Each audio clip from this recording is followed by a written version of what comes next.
បាទសួស្តីអ្នកឡានទាំងអស់គ្នាថ្ងៃនេះយើងមកបន្តសាច់រឿងលេបផ្កាយភាគទី234ជាបន្តទៅទៀតមុននឹងចុះទៅដល់សាច់រឿងហ្នឹងកុំភ្លេចជួយកុលេចមើលទៅកាន់ប៊ូតុង Subscribe ប្រសិនបើមិនទាន់បានចុច Subscribe ឲ្យ admin នោះទេផ្ដើមឡើងនៅក្នុងភាគនេះយើងក៏បានឃើញព្រះពិតអមតៈរបស់លោកម្ចាស់នៃអំបូរភ្នែកទេវភាពទាំងពីរបន្ទាប់ពីគាត់បានចាក់បញ្ចូលនៅកណ្ដប់ទ្រព្យចំនួន3យើងក៏បានឃើញទម្រង់រាងកាយសត្វហ្នឹងគឺវាបានប្រែប្រួលក្បាលក៏បានរួមបញ្ចូលគ្នាខណៈពេលដែលក្រញ៉ាំរបស់វាហ្នឹងក៏បង្កើននៅឥទ្ធិពលផងដែរហាក់ដូចជាវាកំពុងតែសក់អញ្ចឹងប៉ុន្តែសក់នេះគឺសក់កាន់តែរឹងមាំជាងមុនឃើញតែក្រញ៉ាំហ្នឹងក៏យើងដឹងដែរអូសឆ្កូតហែកនៅលំហប្រេះស្រាំដូចជាកញ្ចក់បាច់ខ្ទេចអញ្ចឹងងាកទៅកាន់ពថៅយៈវិញគាត់មិនខ្លាចនោះឡើយលើកនៅពថៅយាទៅស្រែកហៅឡើងថាពថៅទី13រស្មីពថៅដ៏ធំក៏បានកាប់ទៅប្រេះនៅលំហខណៈពេលដែលក្រញ៉ាំរបស់ព្រះពិតអមតៈនោះវាក៏បានមករងជាមួយនឹងពថៅរបស់ពថៅយៈដែលផ្ទាល់សូម្បីតែលំហក៏ត្រូវបានប្រេះបែកខ្ទេញនៅពេលដែលលោកម្ចាស់ពិតទាំងពីរនេះរួមគ្នាបញ្ចូលនៅធម្មពលដាក់ទៅកាន់កំណប់ទ្រព្យរបស់គេដែលជាព្រះពិតអមតៈនោះទៀតទទួលបាននូវធម្មពលបន្ថែមពីលោកម្ចាស់ពិតទាំងពីរ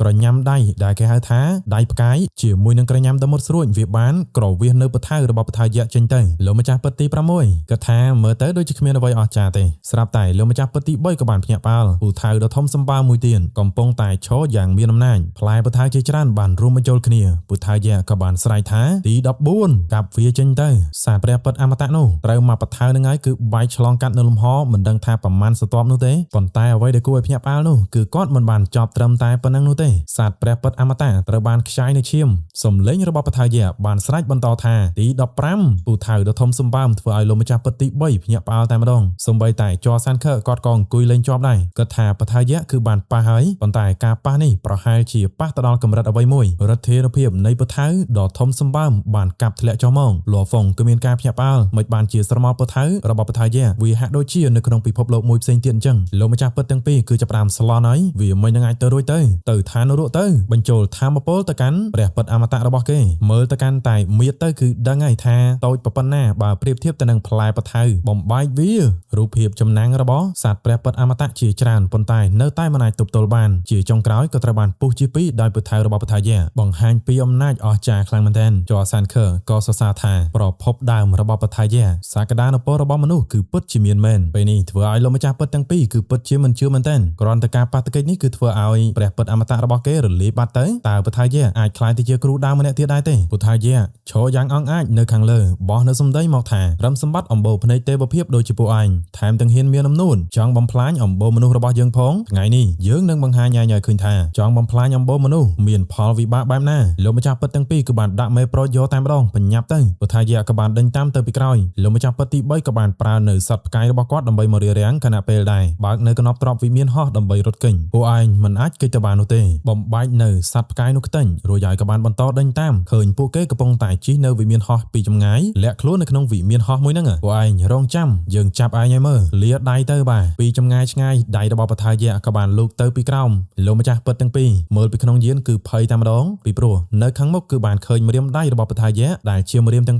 5បានផុសឡើងដូចជាម្រាមដៃព្រះយូឡាអញ្ចឹងឃើញបែបនេះលោកម្ចាស់ពិតទី3ក៏បាននិយាយទៅកាន់លោកម្ចាស់ពិតទី6ថាលាក់ខ្លួននៅក្នុងពិភពលោកខាងក្នុងរបស់គាត់សិនទៅយកវិមានហោះយកទៅទងហើយក៏បានបង្ហាញខ្លួនរួចហើយក៏សួរទៅកាន់ពថៅយៈថាមិនចាំបាច់ដេញតាមគាត់ខ្លាំងបែបនេះទោះបីជាខ្ញុំមិនខ្លាំងដូចជាលោកក៏ដោយខ្ញុំក៏មិនសិតក្នុងគ្រោះថ្នាក់រហូតដល់ស្លាប់នោះដែរពថៅយៈបានញញឹមបន្តិចប្រគល់កណ្ដប់ទ្រព្យកំពូលចំនួន3នៅក្នុងកម្រិនវិមានហោះនោះចំនួននៅថ្ងៃនេះគឺត្រូវបានបញ្ចប់គេបានត្រឹមតែក្តាប់ដៃដោយមិនសោកចិនប៉ុន្តែក៏បានត្រឹមតែយល់ព្រមទាំងបង្ខំល្អគេក៏បានបោះនៅកណ្ដប់ទ្រព្យចំនួន3ទៅហើយក៏បានចាកចេញពថៅយៈបន្ទាប់ពីត្រឡប់មកវិញគាត់ក៏បានប្រាប់ទៅកាន់ព្រះអរិយមាសក៏ដូចជាចរសានខើថាកម្លាំងរបស់គាត់សង្ឃឹមថាអ្នកទាំងពីរមិនធ្វើការផ្សព្វផ្សាយទេចុះសម្រាប់ចរសានខើគាត់គ្មានបញ្ហានោះទេរីឯព្រះអរិយមាសគេក៏គ្មានបញ្ហាផងដែរហើយចំណែកឯអំបូរភ្នែកទេវភាពរងការខាត់បងខ្លាំងវាក៏ជាការមកគេក៏ប្រហែលជាមិនផ្សព្វផ្សាយនោះដែររួចហើយពថៅយៈក៏បានចាកចេញទៅបន្ទាប់ពីធ្វើដំណើរបន្តជាមួយនឹងចរសានខើក៏បានងាកមើលទៅកាន់លហ្វុងគាត់សួរថាតើលហ្វុងកំពុងតែគិតអំពីអ្វីលហ្វុងក៏បាននិយាយថានៅក្នុងចក្រវាឡដើមមនុស្សដែលខ្លាំងបំផុតតែងតែត្រូវបានរឹតបន្តឹងអត់ឈប់ឈរដោយឆន្ទៈនៃចក្រវាឡដើមប៉ុន្តែនៅក្នុងមហាសមុទ្រសកលវិញកំឡុងពេលសមរភូមិមុននេះខ្ញុំពិតជាបានឃើញអំណាចអ្នកខ្លាំងបំផុតដែលគ្មានការរឹតបន្តឹងនោះទេហើយក៏បានដឹងពីគម្លាតដ៏ធំរវាងយើងផងដែរចរសានខើក៏បានពន្យល់ថាមុនពេលដែលឯងខ្លាចទៅជាអ្នកខ្លាំងឯងគ្រាន់តែជាកូននៃចក្រវាឡដើមប៉ុណ្ណោះហើយជាធម្មតាចក្រវាឡដើមនឹងការពារឯងប៉ុន្តែនៅពេលដែលឯងខ្លាចជាអ្នកខ្លាំងបំផុតមួយចក្រវាឡខ្នាតតូចរបស់ឯងវានឹងបំបែកចេញពីចក្រវាឡ ដើមហើយរស់រានមានជីវិតនៅក្នុងមហាសមុទ្រសកលដល់ពេលនោះឯងក៏ខ្លាចទៅជាគោលដៅអតិភិបរបស់វាផងដែរដែលត្រូវបានបង្ក្រាបម្ដងហើយម្ដងទៀតបុព្វបុរសរបស់មនុស្សដែលជាគ្រូដើមរបស់ឯងនោះគឺពិតជាមានអំណាចខ្លាំងណាស់តាមពិតទៅពួកគេនិយាយដល់ត្រង់ចំណុចនេះចោសាន់ខឹក៏មិនបានបន្តលហ្វុងក៏បានសួរថាពួកគេគឺពិតជាអ្វីទៅរឿងនេះគឺវានៅឆ្ងាយពីលហ្វុងនេះពេលបច្ចុប្បន្នគាត់ប្រាប់ថាគ្រឿងសឹកសម្រាប់ព្រះរយៈឈួនត្រូវបានជួសជុលហើយលហ្វុងក៏បានអរគុណរួចហើយក៏បានក្រុងនៅគ្រឿងសឹកថ្មីរបស់គាត់គ្នាយើងមានមតិយ៉ាងណាចំពោះគ្រឿងសឹកថ្មីរបស់លហ្វុងនេះសម្រាប់ admin គឺរៀងកាចក៏ប៉ុន្តែរៀងស្ទើរចិត្តចំពោះស្លាបរបស់លហ្វុងបន្តិចចោសាន់ខឹក៏បានបន្តថាមិនចាំបាច់គិតច្រើននោះទេផ្ដោតលើការហ្វឹកហាត់របស់ឯងទៅលំនាំសម្ងាត់នៅក្នុងប៉មផ្កាយគឺតំណាងឲ្យបច្ចេកទេសសម្ងាត់កម្រិតខ្ពស់បំផុតនៅពេលដែលឯងចេះវាខ្លាយទៅជាកម្រិតម្ចាស់សកលឯងក៏នឹងអាចប្រៀបធៀបទៅនឹងអ្នកខ្លាំងបំផុតនៅក្នុងសកលលោកផងដែរដោយគ្មានកំណត់ទ្រព្យកម្រិតខ្ពស់ហើយយើងនឹងទទឹងរង់ចាំនៅថ្ងៃនោះគ្រូហើយនឹងសិស្សក៏បានចែកផ្លូវគ្នាត្រង់នេះទៅលហ្វុងក៏បានគិតថាមើលទៅដូចជាលោកគ្រូចោសាន់ខឹមិនទាន់ចង់បង្ហាញទំនាក់ទំនងរវាងពួកគាត់នៅឡើយនោះទេពេលនេះគាត់ក៏គិតដែរថាប្រសិនបើគាត់ប្រើស្លាបရှာវូម្ដងទៀតវានឹងលេចធ្លោពេកសម្រាប់ពេលនេះគាត់នឹងធ្វើពុនដូចជារាងកាយពិតរបស់គាត់នឹងវាត្រូវបានបាត់បង់ទៅចោះហើយកំណប់ទ្រាំក៏ត្រូវបានបាត់បង់ទៅតាមនឹងចឹងទៅត្រូវជាមួយនឹងបានឈុតក្រោះថ្មីផងបន្លំខ្លួនបានមកអែមរយៈពេល100ឆ្នាំបន្តតាមរយៈការសិក្សាអំពីលំនាំសម្ងាត់នៅក្នុងទីតាំងបារាណដែលគាត់បានទុករាងកាយអវតារមួយនៅទីនោះនិងការប្រយុទ្ធនៅក្នុងមហាសមុទ្រសកលកម្រិតនៃការយល់ដឹងរបស់លំនាំសម្ងាត់របស់គាត់នឹងគឺវាបានឈានទៅដល់កម្រិតម្ចាស់សកលហើយពេលនេះដល់ពេលដែលគាត់ត្រូវធ្វើដំណើរទៅកាន់លំហសសរថ្មលំនាំខ្មៅហើយគាត់ចង់មើលថាតើវូហ៊ុនមានអីបន្សល់ទុកខ្លះនៅក្នុងបន្ទប់សម្ងាត់នៅទីនោះហើយនេះហើយគឺជាទីតាំងនៃសសរថ្មលំនាំខ្មៅបាបថាក៏បានចេញមកមើលសសរថ្មទាំងអស់នេះមានកម្ពស់ជាង1000ឆ្នាំពន្លឺឯណោះកំពុងតែឈរមើលយើងក៏បានឃើញទម្រង់រាងកាយបក្សីដ៏ធំសម្បើមមួយបានហោះទៅដោយក្រញាំសម្ដៅទៅកាន់លហ្វុងប៉ុន្តែមានអីគឺហោះទៅធម្មតានោះទេពីព្រោះក៏ជាមនុស្សដែលលហ្វុងស្គាល់ផងដែរគាត់គឺជាលោកម្ចាស់យៀនយីងដែលមកពីសម្ព័ន្ធហុងដូចគ្នាហ្នឹងឯងយើងឃើញតែនិមិត្តសញ្ញាទៅគឺដឹងហើយយៀនយីងក៏សរសើរថាពេលដែលឃើញសម្ព័ន្ធហុងបានចូលមកដល់ដែនខាងក្នុងនៃទូកសកលដែរនោះពិតជាសប្បាយចិត្តណាស់ហោះទៅបណ្ដើក៏បានប្រាប់បណ្ដើថាសសរលំនាំខ្មៅមានលំនាំពណ៌ខ្មៅដែលមាននៅចម្លាក់ពីបុរាណយ៉ាងជ្រាលជ្រៅកាលណាដែលចូលទៅកាន់ទៅចិនលំហូរពេលវេលានៅជុំវិញវាក៏ដើរកាន់ទៅលឿនដែរហើយផលប៉ះពាល់ទៅលើឆន្ទៈគឺរឹតតែគួរឲ្យខ្លាចហើយវាក៏ល្អសម្រាប់លុតដំឆន្ទៈគាត់ក៏បានបន្តប្រាប់ថាប្រសិនបើលហ្វុងមិនអាចទប់ទល់នឹងផលប៉ះពាល់ពីឆន្ទៈបានទេគ្រាន់តែនិយាយមកលហ្វុងក៏ថាល្អខ្ញុំក៏ចង់សាកល្បងដែរយើងក៏បានឃើញហើយមានទីតាំងរបស់លោកម្ចាស់ដែលជាកម្រិតម្ចាស់សកលជាច្រើនកំពុងតែអង្គុយនៅតាមទីតាំងមួយចឹងទៅដើម្បីធ្វើការហ្វឹកហាត់ឆន្ទៈពេលដែលកំពុងតែហោះហើរហ្នឹងក៏មានលោកម្ចាស់ម្នាក់ចាប់អារម្មណ៍លោកម្ចាស់យៀនយីងនៅក្បែរនោះគួរតែជាលោកម្ចាស់ស្លាបប្រាក់លហ្វុងលោកម្ចាស់ម្នាក់ទៀតដែលមានរាងកាយដុះនៅដើមឈើក៏បាននិយាយថាខ្ញុំបានចាំថាកាលពី600ឆ្នាំមុននៅពេលដែលគេចូលទៅកាន់ទីជ្រៅបំផុតទី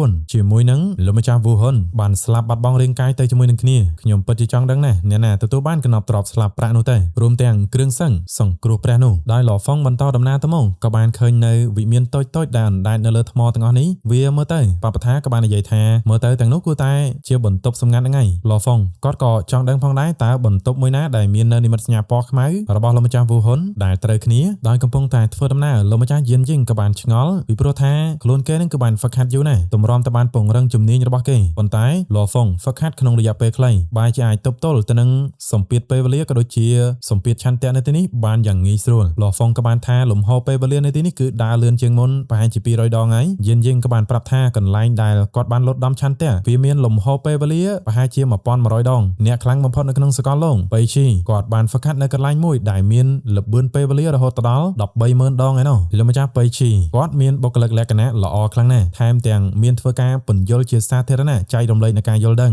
ប៉ុន្តែជើងខ្លាំងបំផុតម្នាក់ទៀតនោះគឺជាព្រះអរិយដ៏កាចសាហាវគេគឺមានភាពប្រែប្រួលនិងគួរឲ្យខ្លាចបន្តទៅមកក៏ស្រាប់តែមានលោកម្ចាស់ជាច្រើនបានចាប់អារម្មណ៍ទៅកាន់ការមកដល់របស់លហ្វុងផងដែរពិតជាអាចចូលមកដល់ជម្រៅបែបនេះពេលនោះក៏យៀនយីងក៏បានមកដល់កន្លែងដែលគេហ្វឹកហាត់ក៏ប្រាប់លហ្វុងថានេះហើយគឺជាកន្លែងដែលគាត់ហ្វឹកហាត់លោកម្ចាស់ស្លាបប្រាក់លោកពិតជាអាចទប់ទល់នឹងផលប៉ះពាល់នៃឆន្ទៈនៅទីនេះបានពិតមែនខ្ញុំសូមកោតសរសើរហើយខ្ញុំមិនអាចអមដំណើររបស់លោកទៅមុខទៀតបាននោះទេលហ្វុងក៏បានអរគុណទៅកាន់យៀនយីងដែលបាននាំផ្លូវគាត់ហើយក៏បន្តទៅមុខទៀតទៅពីមួយកន្លែងទៅមួយកន្លែងគឺសិតតែមានអ្នកសង្កេតមើលពីការមកដល់របស់លហ្វុងចំពោះលហ្វុងវិញបន្តដំណើរទៅមុខលំហូរពេលវេលាគឺកាន់តែលឿនទៅហើយ1500ដង2300ដងលោកម្ចាស់ស្លាបប្រាក់មិនបានគេហោះមកដល់ទីនេះលហ្វុងបានបន្តទៅមុខផលប៉ះពាល់នៃឆន្ទៈគឺវាកាន់តែខ្លាំងរហូតដល់3000ដងមើលទៅគាត់គិតថាគួរតែលុតដំឆន្ទៈរបស់គាត់នៅទីនេះហើយពេលនោះយើងក៏បានឃើញវត្តមានមនុស្សម្នាក់ដែលរស្មីនៅពីក្រោយនឹងគឺយើងអាចកំណត់ដឹងហើយថានាងគឺជាអំបូរភ្នែកទេវ ភៀមពេលដែលបានដឹងពីវត្តមានមកដល់របស់លហ្វុងគឺនាងបានបើកដែនមួយតែម្ដងលោកម្ចាស់ស្លាបប្រាស់លហ្វុងបានងាកមើលទៅគឺជាលោកម្ចាស់ភ្នែកបរិសុទ្ធនៃសមាជិកអំបូរភ្នែកទេវភៀមគាត់រអ៊ូហើយថាប៉ះពួកអស់នឹងទៀតហើយប៉ាប៉ាថាក៏បានប្រាប់ពីកម្លាំងរបស់គាត់ថាមើលទៅគេប្រហែលជាស្ថិតនៅក្នុងកម្រិតទី5នៃកម្រិតម្ចាស់សកលមិនអន់ជាងវូហ៊ុនប្រមាណនោះទេហើយលើពីនេះគឺនាងមានជំនាញពិសេសនៅក្នុងការវាយប្រហារព្រលឹងនិងការបំភាន់អោបនៅកណ្ដប់ទ្របរបស់នាងមួយនិយាយថាបានជួបហើយគឺវាជាជោគវាសនាខ្ញុំនឹងមើលថែលោកឲ្យបានល្អជំនួសឲ្យជីវជៀនហើយនឹងវូហ៊ុនដោយនាងក៏បានដាក់ការបំភាន់មួយទៅកាន់លហ្វុងទៅយើងក៏បានឃើញថាលហ្វុងរបស់យើងក៏បានធ្លាក់ចូលទៅក្នុងការបំភាន់របស់នាងហើយដោយវាជាការបន្សុទ្ធនៃការចាប់បដិសន្ធិឡើងវិញឲ្យលហ្វុងរីករាយទៅរួចហើយនឹងប្រែក្លាយទៅជាធូលីដីសាច់រឿងនៅក្នុងភាគទី234ក៏បានស្លេះត្រឹមតែប៉ុណ្ណឹងប្រសិនបើអ្នកទាំងគ្នាចូលចិត្តកុំភ្លេចជួយចុច like និង subscribe ឲ្យ channel របស់ admin ម្នាក់មួយផងដែរហើយបើចង់ស្ដាប់ novel គឺអាចចូលទៅកាន់អាណាចក្រអាថ៌កំបាំងរបស់ admin បានអរគុណច្រើនយើងចាំជួបគ្នានៅវីដេអូក្រោយ